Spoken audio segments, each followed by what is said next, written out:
Assalamualaikum warahmatullahi wabarakatuh.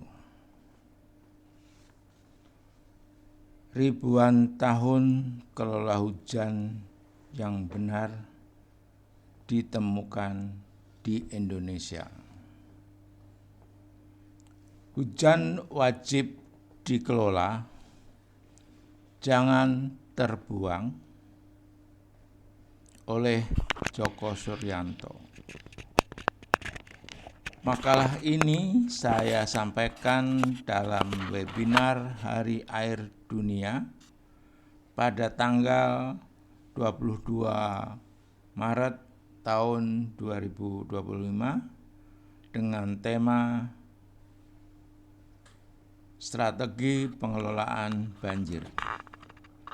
Selama ini ribuan tahun membuang hujan berdampak banjir.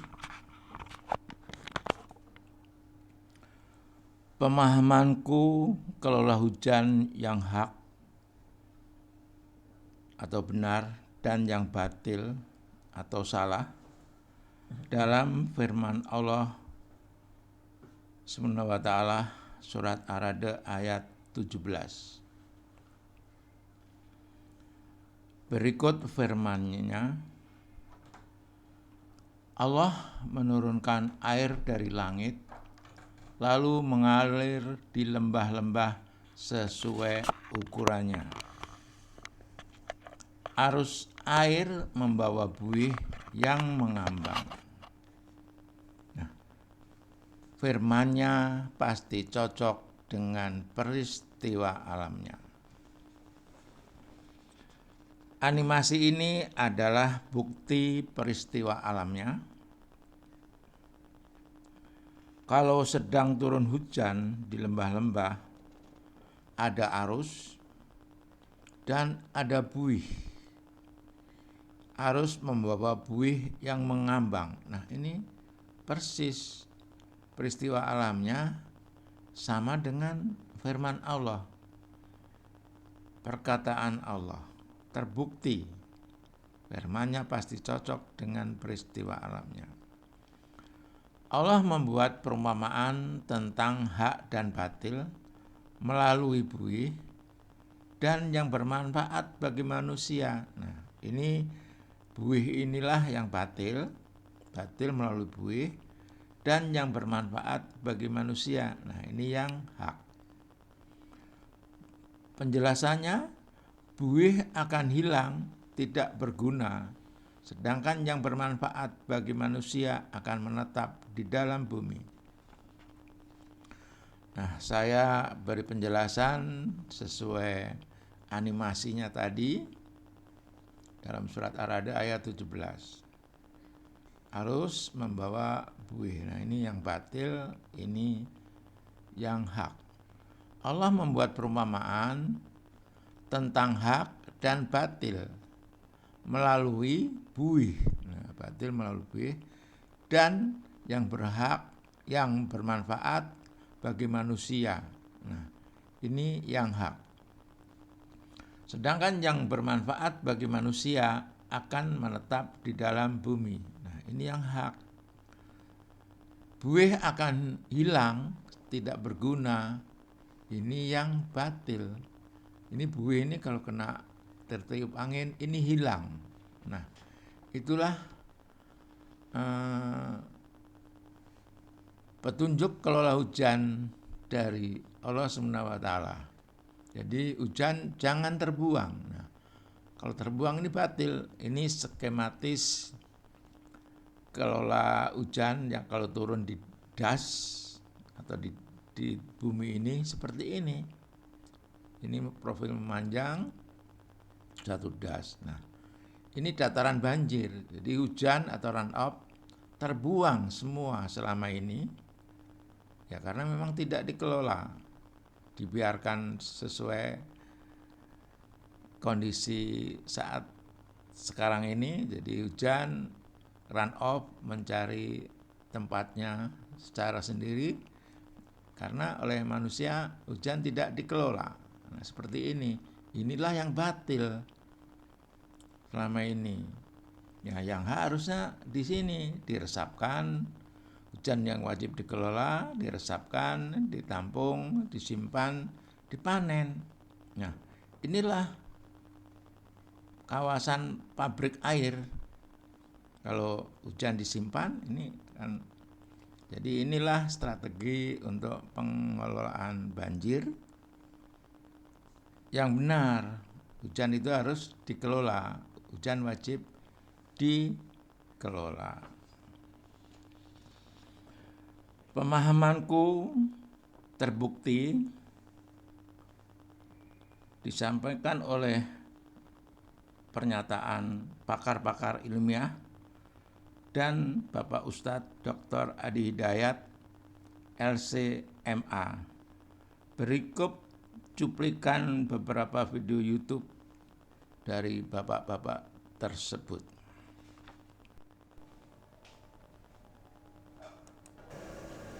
Assalamualaikum warahmatullahi wabarakatuh.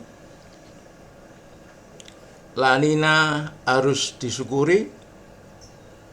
Dr. Arda Sena memberi saran hujan jangan dibuang. Dari webinar Masyarakat Hidrologi Indonesia Series 3. Fenomena La Nina di Indonesia. Dari webinar Masyarakat Hidrologi Indonesia Series 3 ada hal yang sangat benar oleh Dr. Arda Sena Sopahelu Wakan, yaitu kita harus pandai-pandai kelola hujan dalam kondisi La Nina ini, karena hujan berlebih berdampak banjir, karena selama ini hujan dibuang secepatnya ke sungai, dan hujan berkurang berdampak kekeringan. Beliau memberi istilah dua sisi dari mata uang yang sama, karena jumlah hujan yang turun di setiap tahun itu jumlahnya sama, yaitu 513 triliun ton air per tahun. Peneliti oleh Harun Yahya. Jadi hujan harus dikelola dengan benar sesuai petunjuk Allah. Kelola hujan untuk masyarakat hidrologi Indonesia. Dari Joko Suryanto, anggota ID 360107. Inilah cuplikan video Dr. Arda Sena. Jadi kalau saya ditanya, sebenarnya yang anomali dari keadaan Pasifik itu adalah El Nino sebenarnya. La Nina itu adalah fase lebih kuat dari kondisi normalnya. Jadi ketika dia lautnya merecharge sehingga dia siap menghasilkan El Nino lagi. Nah ini apa artinya Bapak Ibu gitu? Jadi artinya adalah ketika dia lebih sering terjadi juga, atau pada saat tahun normal kita juga ada musim hujan gitu kan, berarti kan secara alamiah iklim Indonesia itu sebenarnya lebih sering basah gitu.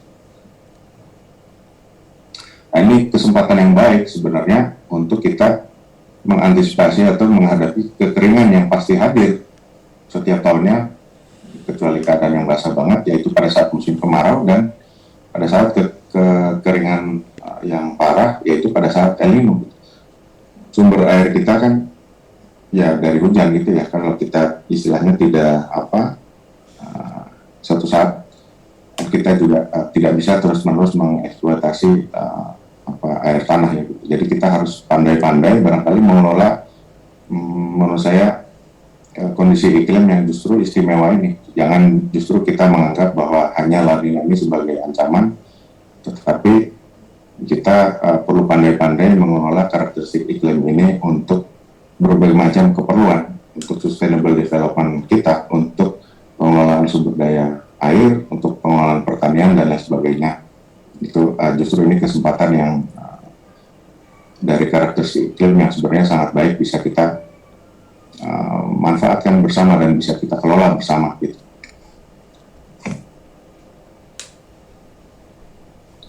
Selanjutnya, jadi sebenarnya yang sering saya sampaikan juga dan sering saya advocate dalam meeting-meeting atau dalam pertemuan atau dalam diskusi yang terkait air biasanya itu hujan berlebih yang berdampak pada banjir dan hujan yang tidak ada atau kering yang berdampak pada kekeringan itu kan sebenarnya dua sisi dari mata uang yang sama. Jadi mengelolanya itu harus secara satu paket gitu.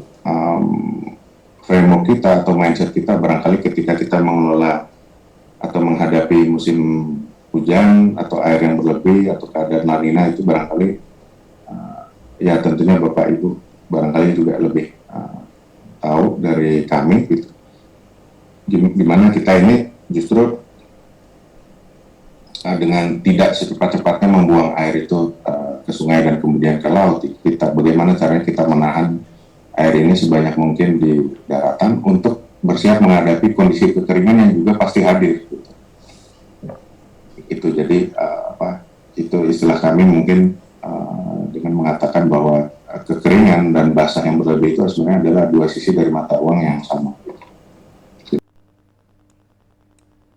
Kemudian kita sekarang reformasi yuk. Kalau kita punya hujan sekarang ini, cepat alirkan, atuskan ke sungai, buang ke laut. Air hujan tuh kayak gitu sekarang nasibnya itu. Mbak Rosita, ya nggak Mbak? Oke, Pak. Ya, ada hujan dikit aja langsung buatkan saluran drainasi buang. Iya, ini saya kayaknya nih Pak, jadi habis pada sharing session sore ini, teman-teman, Bapak Ibu sekalian, besok pada nampung air hujan di depan rumah. Ya, untuk buat kopi. Cobalah kopi dengan air hujan tuh rasanya lebih asli daripada dengan air sumur. Lebih asli kopinya kena itu. Saya setiap pagi minum kopi dengan air hujan loh. Ya, asik banget. Coba aja Bapak Ibu sekalian. Don't worry about that ya. Ini kita buang, artinya kita buang. Akhirnya ya buang semua, buang-buang ya kayak gini. Ya, terus gini. Uang kita habis untuk membuat saluran drainase, semua di drainase, dibuang. Air hujan tuh diresapkan, ditampung. Jangan dibuang seperti ini. Pemerintah juga harus menyadari, tidak semua dana itu untuk drainasi. Kalau Bogor itu drainasi diperbaiki, Jakarta tenggelam. Karena begitu ada hujan langsung ke Jakarta. Nah, drainasenya berubah dari drainase tadi cepat alirkan atau ke sungai ke ini. Trap, tampung, ada air hujan, resapkan. Baru kelebihannya ya alirkan dong kalau lebih banyak sekali dan pelihara semuanya itu. Ini adalah konsep teknologi, konsep ekologi, konsep teknologi, konsep sosial dan konsep religius masuk di situ. Ini manfaat interdisipliner itu seperti ini kajian-kajian. Jadi selama kajian itu masih monodisiplin itu berbahaya bagi umat manusia. Harus interdisipliner karena desain apa yang terjadi di lapangan itu selalu interdisipliner. Tidak bisa dipisahkan antara satu dengan yang lain. Tapi di perguruan tinggi kita masih monodisiplin. Nah itu kalau dipakai berbahaya sekali. Lulusan perguruan tinggi malah membahayakan alam kalau seperti itu. Karena kajian dia adalah kajian monodisiplin, sedang yang dikerjai adalah kajian interdisiplin. Itulah yang menjadi bagi kita semuanya, Bapak-Ibu sekalian. Nah, perubahannya seperti itu. Kemudian, nah, yang kayak ginilah rumah yang bagus. Skala persil. Nah, ada tampungan, ada sumur resapan, kelebihan buang. Ini adalah konsep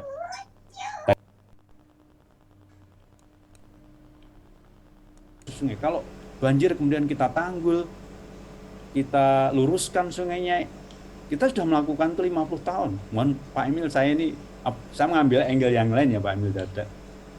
Apa kita mau melakukan 50 tahun lagi atau 25 tahun lagi sampai tahun 45 itu lagi? No.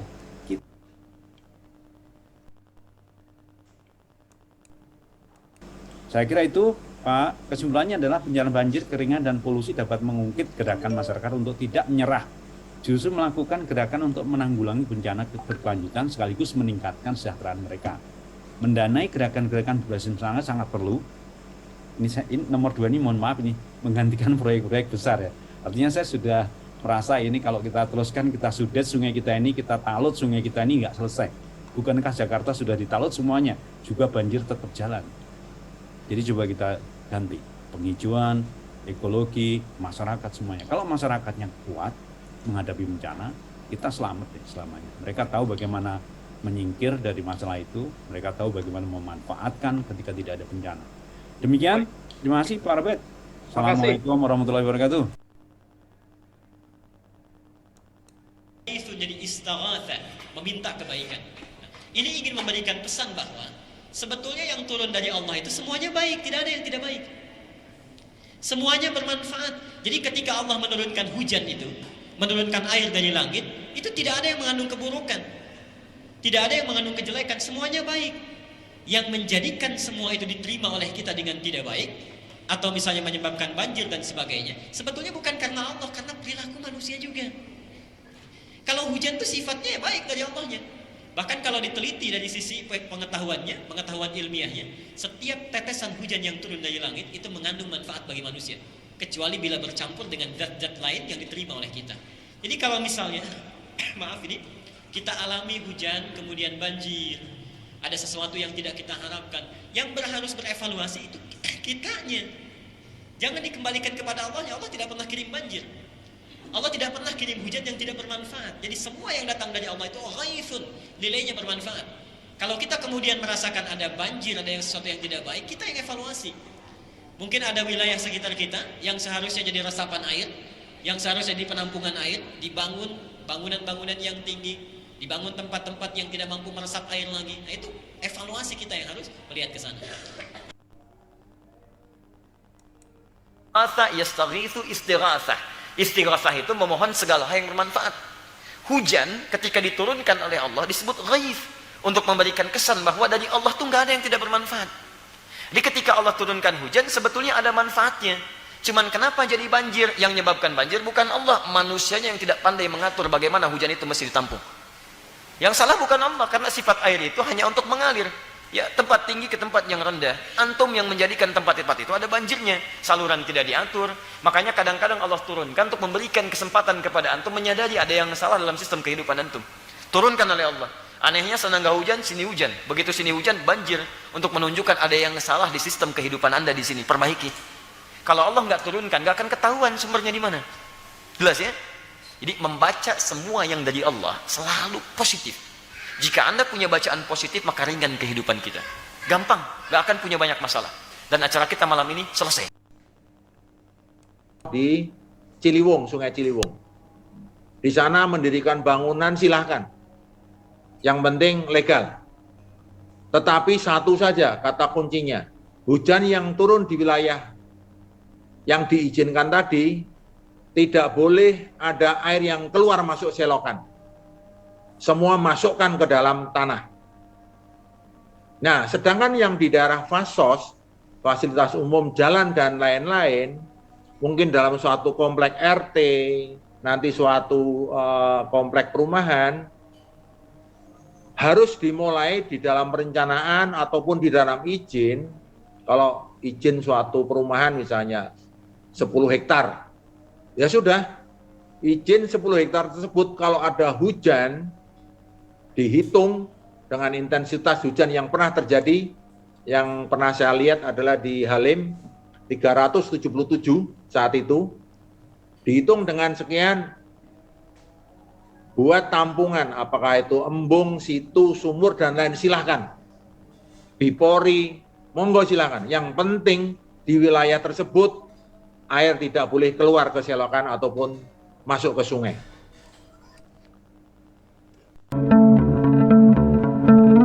Saya menamakan pengelolaan banjir ini ada dua. Pertama, bagaimana menatap perilaku air. Kemudian, bagaimana menatap perilaku manusia. Menatap perilaku manusia ini yang agak sulit. Sebetulnya permasalahan yang timbul sebetulnya adalah pertumbuhan penduduk. Sehingga otomatis penduduk akan mengeksploitasi sumber daya alam maupun mengeksploitasi ruang untuk air secara masif. Di samping itu ada juga masalah kejadian alam. Hal tersebut menyebabkan terjadinya keseimbangan daerah aliran sungai terganggu, bisa berefek pada banjir dan bisa mengakibatkan terjadinya kekeringan. Yang perlu kita perhatikan, karena kalau ini berlanjut terus, infrastruktur pengendali banjir yang kita bangun itu pada suatu saat itu tidak akan menjalankan fungsinya karena beban daripada ruang daripada suatu das itu sudah tidak ada ruang untuk air. Kita mengilustrasikan bahwa walaupun suatu das atau suatu tempat berkembang, tapi ruang air tetap harus kita siapkan. YKN kita sudah menerapkan suatu konsep zero delta Q, di mana sistem pengaliran air limbah itu terpisah, menyangkut kualitas air, terpisah dengan air drainase daripada air limpasan air hujan. Kemudian air-air yang ada dari daerah hulu itu ditampung lewat embung-embung. Hal ini tentunya tidak mungkin kita lakukan secara sendiri, kita harapkan secara bersama-sama karena sebagian besar harapan ini itu ada di wilayah, terutama wilayah pemerintah daerah ya. Mungkin dalam World Water Forum nantinya itu dapat dijadikan suatu isu di dalam political process.